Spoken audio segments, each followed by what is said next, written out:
Bonjour et bienvenue dans le module de formation Les objectifs professionnels. Je classe dans les objectifs professionnels les objectifs très haut de gamme et spécifiques. Les objectifs haut de gamme sont très lumineux, ce qui veut dire que beaucoup de lumière passe à travers eux pour inonder le capteur. Voici en partie le pourquoi. Petit rappel, le diaphragme ou la bague de diaphragme est dans l'objectif. Le boîtier gère les deux, la vitesse d'obturation du capteur et l'ouverture, le diaphragme. Mais l'obturateur est dans le boîtier et le diaphragme dans l'objectif. Une petite photo vous rappelle comment la lumière passe et inonde le capteur.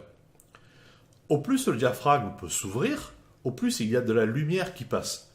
On verra cela en détail dans le module la vitesse d'obturation et le diaphragme. Sur la photo que vous voyez à présent, on voit les ouvertures du diaphragme en fonction du réglage. On voit bien qu'en f de 8 sur 2,8 en fait, c'est une division. En f sur 2,8 par exemple, le diaphragme est bien plus ouvert qu'en f16. Il y a donc plus de lumière qui passe. C'est facile donc, vous me direz, de faire rentrer plus de lumière dans l'objectif. Oui, mais voilà, au plus il y a de la lumière qui rentre dans l'objectif à travers les lentilles, au plus celles-ci doivent être de très haute qualité. En effet, elles sont soumises aux réflexions, aux réfractions, aux aberrations chromatiques, et j'en passe. Donc, si l'on veut avoir une image de très haute qualité qui inonde le capteur, il faut des lentilles de très haute qualité. Évidemment, les prix montent. C'est aussi pour cela que les objectifs d'entrée de gamme ont des ouvertures pas très grandes en fait. On commence à f3.5 voire f4. Attention, un téléobjectif 600 mm en f4 est un très bon objectif. On trouve des 35 mm ou des 50 mm en f1.7, f2, voire moins. Les grandes ouvertures permettent non seulement de faire entrer beaucoup de lumière, ça peut être très pratique en sous-bois par exemple, quand la luminosité diminue, mais aussi ça permet de pouvoir gérer le flou arrière, ce qu'on appelle le bokeh. Ce fameux flou, ce fameux bokeh est d'autant plus doux, d'autant plus joli que l'objectif contient de lamelles au niveau de sa bague de diaphragme. Nous allons voir sur la photo ci-après un petit peu la représentation de ceci. On voit sur la photo qui s'affiche à présent une représentation de la bague de diaphragme d'un objectif, une à 5 lames, une à 6 lames et une à 7 lames. Les objectifs haut de gamme d'aujourd'hui ont pour la plupart du temps 9 lamelles, des lamelles ou des lames.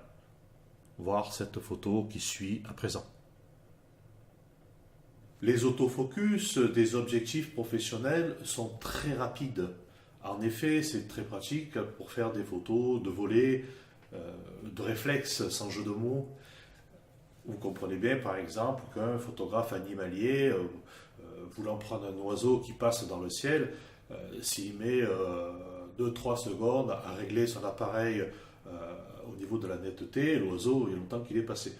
Donc c'est très important d'avoir des autofocus extrêmement rapides. Les appareils photo professionnels, haut de gamme, sont extrêmement solides. Il faut évidemment qu'ils résistent à un choc éventuel contre un arbre ou un reporter de guerre qui va s'aplatir au sol. Il faut que son objectif résiste au choc, bien évidemment. Les objectifs de la gamme professionnelle, la plupart du temps, sont étanches.